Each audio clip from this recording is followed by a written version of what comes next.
Hello students, how are you? આશા રાખું છું કે તમે બધા મજામાં હશો. આજે આપણે સ્ટાન્ડર્ડ 10th ઇંગ્લિશ સબ્જેક્ટમાંથી unit 3 an interview with Arun Krishnamurthy એમાંથી પાર્ટ 3 આપણે શીખવા જઈ રહ્યા છે. આપણે યુનિટ 3ના પાર્ટ 3માં આગળ વધીએ પહેલાં પાર્ટ 1 અને 2માં આપણે જે શીખી ગયા તેનું આપણે થોડું રિવિઝન કરી લઈએ કે અરુણ કૃષ્ણમૂર્તિને બહુ જ બાળપણથી જ એને પર્યાવરણમાં ખૂબ રસ હતો. એના ઘરની પાસે એક જે સુંદર તળાવ હતું એમાં લોકોએ પુષ્કળ કચરો નાખવાને કારણે ખૂબ ગંદુ થઈ ગયું હતું અને એ જોઈને અરુણને બહુ દુઃખ થયું અને એણે એના મિત્રો સાથે મળીને એ તળાવની સાફ સફાઈ કર્યું અને ત્યારથી એની પર્યાવરણ માટેની કામ કરવાની પ્રવૃત્તિ શરૂ થઈ અને એ પછી એણે 17 વર્ષની ઉંમરે EFI નામની સંસ્થા એટલે કે એન્વાયરમેન્ટલિસ્ટ ફાઉન્ડેશન ઓફ ઇન્ડિયા એ સંસ્થાની એણે સ્થાપના કરી અને અરુણ અને એની ટીમ મળીને ચેન્નઈ, હૈદરાબાદ, દિલ્હી, કોઈમ્બતુર અને પુડુચેરી જેવા શહેરોમાં ફરીને ત્યાંના દરિયા કિનારાઓ, જળાશયો અને પ્રાણી સંગ્રહાલયો વગેરે સાફ સફાઈની કામગીરી કરી રહ્યા છે. આ ઉપરાંત તેઓ વૃક્ષારોપણ કરે છે, શેરી નાટકો કરીને લોકોમાં પર્યાવરણ પ્રત્યે જાગૃતિ લાવવાનું કામ કરી રહ્યા છે અને પર્યાવરણને અનુકૂળ હોય એવી કાગળની થેલીઓ પણ તેઓ બનાવે છે. આપણે એમાં જોઈ ગયા પ્રમાણે અરુણને આ જે કાર્ય એ કરી રહ્યો છે એમાં એના માતા પિતા અને શિક્ષકોનો પણ બહુ જ ફાળો રહ્યો છે. એ પણ આપણે બહુ ડિટેલમાં સમજી ગયા. એના માતા પિતા સતત એની સાથે રહે છે અને દરેક કાર્યમાં સમજ આપે છે, સલાહ આપે છે. અરુણ પણ તેઓની સલાહ લેવામાં પાછીપાની કરતો નથી અને તેમની દરેક સલાહને માને છે. એ ઉપરાંત એના શિક્ષકોએ પણ એને ખૂબ સારી સલાહ આપી છે અને શિક્ષણ આપ્યું છે કે હંમેશા નમ્ર રહેવું જોઈએ, કદી પણ અભિમાની કે અહંકારી બનવું જોઈએ નહીં. આ દરેક બાબતો એના માતા પિતા અને શિક્ષકો પાસેથી એ શીખ્યો છે. એ ઉપરાંત આપણે એમના વિશે અરુણ કૃષ્ણમૂર્તિ વિશે આપણે જોયું કે અરુણ પાસે ગૂગલમાં બહુ જ ખૂબ સારા પગારની નોકરી હતી પણ એણે પર્યાવરણને બચાવવાને માટે અને પર્યાવરણ માટે કામ કરવાને માટે તેણે ગૂગલની સારા પગારની નોકરી પણ એ છોડી દીધી અને એ રીતે આપણે આગળ પાર્ટ 1 અને 2માં આ જે બંને પાર્ટની અંદર આપણે જોઈ ગયા કે અરુણને પર્યાવરણ માટે કામ કરવાની કેટલી અદમ્ય ઝંખના છે અને એ કેવી રીતે આને માટે કાર્ય કરી રહ્યા છે. ઇંગ્લિશની ટેક્સ્ટ બુકમાંથી unit 3 and interview with Arun Krishnamurthy એના 2 પાર્ટ આપણે આગળ શીખી ગયા છે. એમાં ઇન્ટરવ્યૂ લેનાર વ્યક્તિ અરુણને જે સવાલો પૂછે છે અને અરુણ એના કયા જવાબો આપે છે તે આપણે પાર્ટ 1 અને 2 બંનેમાં આપણે શીખી ગયા છે. આજે આપણે પાર્ટ 3 શીખવાના છીએ. ઇન્ટરવ્યૂ લેનાર વ્યક્તિ અરુણને જે સવાલો હવે પૂછે છે તે હવે આપણે ડિટેલમાં જોઈશું. તો અહીંયા જે સવાલ પૂછ્યો છે તે આપણે જોઈએ. How many days does it take to clear a large lake? Do you use any special equipment for cleaning and safety?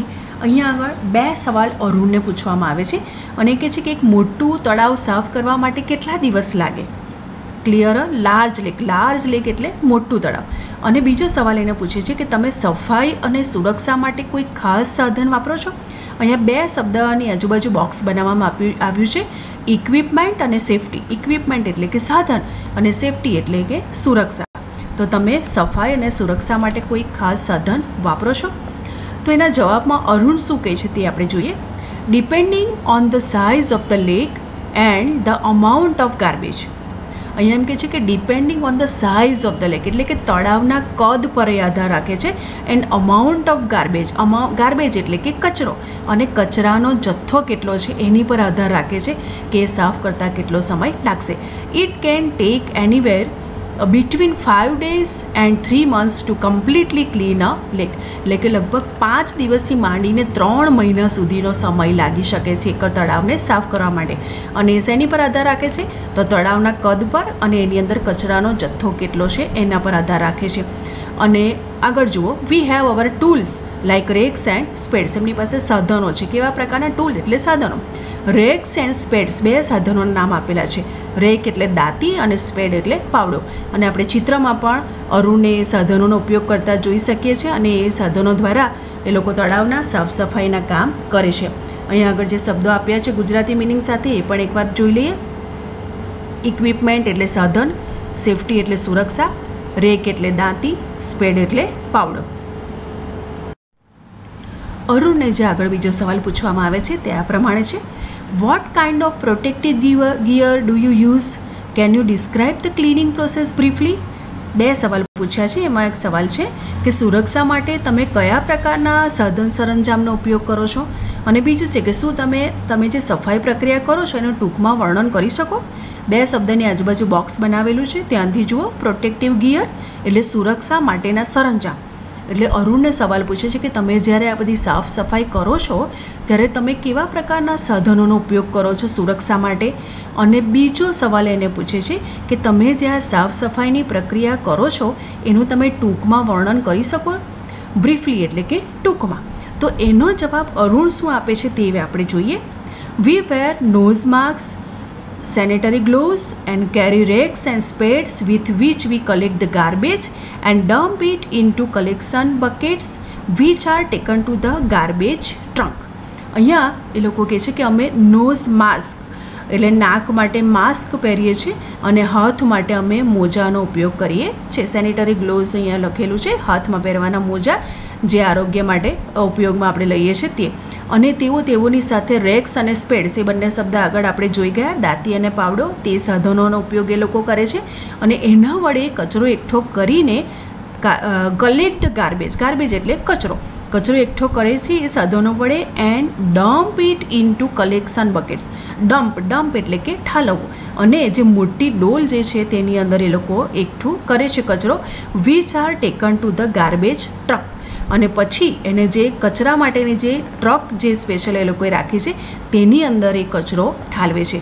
એટલે તળાવમાંથી એ લોકો કચરો પહેલાં મોટી ડોલમાં લે છે અને ત્યાંથી એ લોકો મોટી ટ્રકની અંદર એ બધો કચરો ઠાલવે છે. We also use heavy machinery like earth movers and Poclain to desilt the lake and clear the weeds and shrubs that are harmful. લોકો કહે છે કે એ ઉપરાંત એ લોકો હેવી મશીનરી એટલે મોટા યંત્રોનો પણ ઉપયોગ કરે છે. અહીંયા બે એવા યંત્રોના નામ આપેલા છે. એકનું નામ છે અર્થ મૂવર્સ અને બીજાનું નામ છે પોકલેન. એવા મોટા સાધનોનો પણ એ લોકોએ ક્યારેક ઉપયોગ કરવો પડે છે. ટુ ડેઝિલ્ટ એટલે કાદવ કાઢવા માટે. અને બીજું ક્લિયર ધ વીડ્સ એન્ડ શ્રબ્સ. વીડ્સ એટલે નક્કામાં રોપા કે વગેરે જે બધું ઉગ્યું હોય તે, અને શ્રબ એટલે કે ઝાડવા જે નુકસાનકારક છે. તો આવા નુકસાનકારક ઘાસ, ઝાડવા અને નક્કામાં જે રોપા છે તે અને કાદવ કાઢવા માટે ક્યારેક એ લોકોને મોટા યંત્રો જેવા કે અર્થ મૂવર્સ અને પોકલેનનો પણ ઉપયોગ કરવો પડે છે. તો આ સવાલના જવાબની અંદર અરુણ બહુ સ્પષ્ટ સમજાવે છે કે અમે નાક માટે માસ્કનો ઉપયોગ કરીએ છીએ એટલે આ બધા એમના સુરક્ષા માટેના સાધનો છે. અને હાથ મોજા તેઓ પહેરે છે અને દાંતી અને પાવડા વડે કચરો એકઠો કરીને સૌથી પહેલાં એ લોકો મોટી ડોલમાં નાખે છે અને ત્યાંથી પછી એ બધો કચરો એકઠો કરીને તેઓ જે કચરા માટેની જે ટ્રક જે સ્પેશિયલ એ લોકોએ રાખી હોય તેની અંદર ઠાલવે છે. અને તેઓને ઘણીવાર તળાવની અંદરથી કાદવ અને નક્કામાં રોપા અને ઝાડવા કાઢવા માટે એ લોકો મોટા યંત્રો જેવા કે અર્થ મૂવર્સ અને પોકલેનનો પણ ઉપયોગ કરે છે. આગળ જે અરુણને સવાલ પૂછવામાં આવે છે તે આ પ્રમાણે છે. What in your opinion can children and young adults do for the environment? What could be a small beginning by all of us in terms of protecting the environment? બે સવાલ પૂછ્યા છે. એમનામાંથી પહેલો સવાલ છે વોટ ઇન યોર ઓપિનિયન એટલે મત, કે તમારા મત પ્રમાણે બાળકો અને યુવાનો પર્યાવરણ માટે શું કરી શકે? અને બીજો સવાલ પૂછે છે કે what could be a small beginning by all of us in terms of protecting the environment? એટલે પર્યાવરણના રક્ષણ માટે જો એક નાની શરૂઆત કરવી હોય, સ્મોલ બિગિનિંગ, નાની શરૂઆત કરવા માટે અમારે શું કરવું જોઈએ? તો એના જવાબમાં અરુણ શું કહે છે તે આપણે જોઈએ. ફર્સ્ટલી એટલે સૌથી પહેલાં તો we should all stop throwing trash outside our homes. Arun આપણને સ્પષ્ટ કહે છે કે પહેલાં તો આપણે સૌએ આપણા ઘરની બહાર કચરો ફેંકવાનું બંધ કરવું જોઈએ. ટ્રેશ એટલે કચરો. નેક્સ્ટ અને બીજું કહે છે we should reduce the amount of trash we generate. અને પછી એમ કહે છે કે આપણે કચરાનું પ્રમાણ ઓછું કરવું જોઈએ. ટુ રિડ્યુસ એટલે કે ઓછું કરવું. જનરેટનો અર્થ થાય નિર્માણ કરવું. આપણે આપણા ઘરમાં જે કચરો આપણે કાઢીએ છીએ તેનું પ્રમાણ આપણે ઓછું કરવું જોઈએ. આગળ જોઈએ. Straws, tissues, wrappers, batteries, fast food junk, all these end up in lakes and they come from our homes. Arun કહે છે કે આપણા ઘરમાંથી નકામો સામાન, કાગળ, બેટરી, વધેલું ફાસ્ટ ફૂડ, આ બધું જ કચરા, આ બધા જ પ્રકારનો કચરો તળાવમાં ફેંકવામાં આવે છે. કારણ કે જ્યારે અરુણ અને એ લોકો તળાવને વગેરે સાફ કરે છે ત્યારે એ લોકોને તળાવમાંથી આવા પ્રકારના કચરો મળે છે. એટલે કહે છે કે આપણા ઘરોમાંથી આવો કચરો આપણે તળાવમાં ફેંકવાનું બંધ કરવું જોઈએ. If we can reduce the amount of garbage at home and if we can dispose all garbage safely, that itself is a great deal. અને એમ કહે છે કે આપણે ઘરમાં ભેગા થતા કચરાનું પ્રમાણ ઓછું કરીએ અને જો બધા જ કચરાનો નિકાલ આપણે સુરક્ષિત રીતે કરીએ તો એ સૌથી સારી બાબત ગણાશે. ડિસ્પોઝ એટલે કે નિકાલ કરો, એટલે આપણે કચરાનું પ્રમાણ ઓછું કરવાનું અને જે પણ કચરો છે એનો જો આપણે નિકાલ કરીએ તો એને સુરક્ષિત રીતે કોઈપણ રીતે પર્યાવરણને નુકસાન ન થાય એવી રીતે આપણે એનો નિકાલ કરવો જોઈએ અને તો એ સૌથી મોટી સારી બાબત ગણાશે. Every student is welcome to volunteer with us in helping the environment. અને છેલ્લે અરુણ કહે છે કે આ પર્યાવરણની મદદ કરવા માટે દરેક વિદ્યાર્થીનું અમારી સાથે સ્વેચ્છાએ કામ કરવા માટે સ્વાગત છે. એટલે કે જે પણ વિદ્યાર્થી એમની સાથે કામ કરવા માટે તૈયાર હોય સ્વેચ્છાએ તેઓને એ લોકો હંમેશા સ્વાગત કરે છે. આગળ જે બીજો સવાલ અરુણને પૂછવામાં આવે છે તે આ પ્રમાણે છે. How much time do school going children need to devote in say a week for an environmental cause? એટલે એમ કહે છે કે શાળાએ જતા બાળકોએ પર્યાવરણ માટે અઠવાડિયામાં કેટલો સમય આપવો જોઈએ. ટુ ડિવોટ એટલે કે આપવું. એક અઠવાડિયામાં તેઓએ કેટલો સમય આપવો જોઈએ જો કોઈ બાળકોને પર્યાવરણમાં રસ હોય તો એના જવાબમાં અરુણ શું કહે છે તે આપણે જોઈએ. For hours a weekend, that is 2 hours on Sundays and 2 hours on Saturdays. એટલે એમ કહે છે કે વીકેન્ડમાં એટલે શનિ રવિમાં તેઓએ 4 કલાકનો સમય એટલે કે શનિવારે 2 કલાક અને રવિવારે 2 કલાક એમ કરીને 4 કલાકનો સમય તેઓએ ફાળવવો જોઈએ. This small beginning is more than enough to ensure larger participation later. અને એમ કહે છે કે આ જો એક નાની શરૂઆત તેઓ કરે છે તો આગળ જતાં નિશ્ચિત રૂપે મોટા પાયે સહભાગી થવા માટે એ પૂરતી છે. અહીંયા 3 શબ્દોની આજુબાજુ બોક્સ બનાવેલું છે તે આપણે જોઈએ. મોર ધેન ઇનફ એટલે જોઈએ તેના કરતાં વધુ.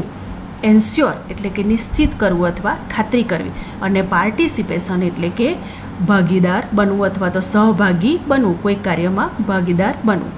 તો આ પ્રમાણે એ અરુણ જે ચિત્રમાં પણ આપણે જોઈ રહ્યા છીએ તે પ્રમાણે બાળકો સાથે વાતચીત કરી રહ્યા છે, સ્કૂલના વિદ્યાર્થીઓને પર્યાવરણ વિશે જાગૃત કરી રહ્યા છે અને જો કોઈ બાળકોને પર્યાવરણમાં રસ પડે છે અને તેઓ કાર્ય કરવાની ઈચ્છા રાખે છે તો અરુણ તેઓને સમજાવે છે કે તેઓ વીકેન્ડમાં 4 કલાકનો સમય આના માટે ફાળવી શકે છે. અરુણે જે છેલ્લો સવાલ પૂછવામાં આવે છે તે આ પ્રમાણે છે. How can students and schools join your fraternity? Do you have any programmes to introduce your work to them? એટલે કે પહેલો સવાલ પૂછે છે કે વિદ્યાર્થીઓ અને શાળાઓ તમારી સાથે કઈ રીતે જોડાઈ શકે ઇન યોર ફ્રેટર્નિટી. ફ્રેટર્નિટીની આજુબાજુ બોક્સ બનાવેલું છે, એનો અર્થ થાય મંડળ અથવા સંઘ. તમારી સાથે તેઓ કેવી રીતે જોડાઈ શકે. અને બીજો સવાલ પૂછે છે કે તમારા કાર્ય વિશે તેમને માહિતી આપવા માટે તમે કોઈ કાર્ય કરો છો, તમે કોઈ પ્રોગ્રામ કરો છો. ઇન્ટ્રોડ્યુસ કરવું એટલે માહિતી આપવી, રજૂઆત કરવી એવો અર્થ થાય કે તમે તમારી જ કાર્યની માહિતી આપવા માટે તમે કોઈ પ્રોગ્રામ કરો છો. તો એના જવાબમાં અરુણ શું કહે છે તે જો. Yes, we offer fellowships to interested students. એટલે કે જે વિદ્યાર્થીઓને ઇન્ટરેસ્ટ છે, રસ ધરાવનાર વિદ્યાર્થીઓ છે તેઓની સાથે અમે ભાગીદારી કરી શકીએ, તેઓની સાથે અમે ફેલોશિપ કરીએ છીએ.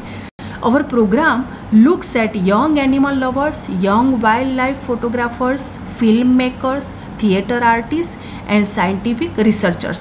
અને એમ કહે છે કે અમે યુવાન પ્રાણી પ્રેમીઓ એટલે જે પ્રાણીઓ પ્રત્યે પ્રેમ દર્શાવતા હોય, તેઓમાં રસ લેતા હોય તેવી વ્યક્તિઓ, પછી યંગ વાઇલ્ડ લાઈફ ફોટોગ્રાફર્સ એટલે વન્યજીવનની જે ફોટોગ્રાફી કરતા હોય તેવા ફોટોગ્રાફર્સ, પછી ફિલ્મ મેકર્સ એટલે ફિલ્મ બનાવનાર, થિયેટર આર્ટિસ્ટ એટલે રંગમંચના કલાકારો અને સાયન્ટિફિક રિસર્ચર્સ એટલે કે વૈજ્ઞાનિક સંશોધનો જે કરતા હોય તેવી વ્યક્તિઓ, તેઓને અમે એકઠા કરીએ છીએ.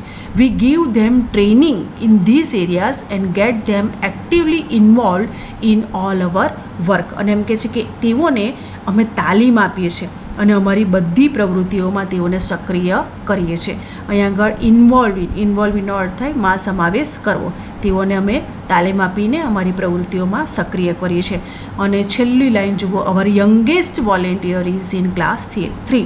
એટલે કે અમારો જે સૌથી નાનો જે સ્વયંસેવક છે, અમારી સાથે જે કામ કરી રહ્યો છે, તે વિદ્યાર્થી 3જા ધોરણમાં ભણે છે. એનો મતલબ કેટલા નાની ઉંમરના બાળકો પણ તેમની સાથે કાર્યમાં જોડાયા છે. આપણે જે ચિત્રમાં જોઈ શકીએ છીએ કે અરુણ આ બધા કલાકારોને, પછી સાયન્ટિફિક રિસર્ચર્સ છે, ફિલ્મ મેકર્સ છે, ફોટોગ્રાફર્સ છે, એ બધાને શીખવી રહ્યા છે, તેઓને તાલીમ આપી રહ્યા છે અને તેઓને પોતાના કાર્યક્રમના જે લોકો તે પ્રવૃત્તિ કરે છે તેને તેઓ ઇન્ટ્રોડ્યુસ કરી રહ્યા છે.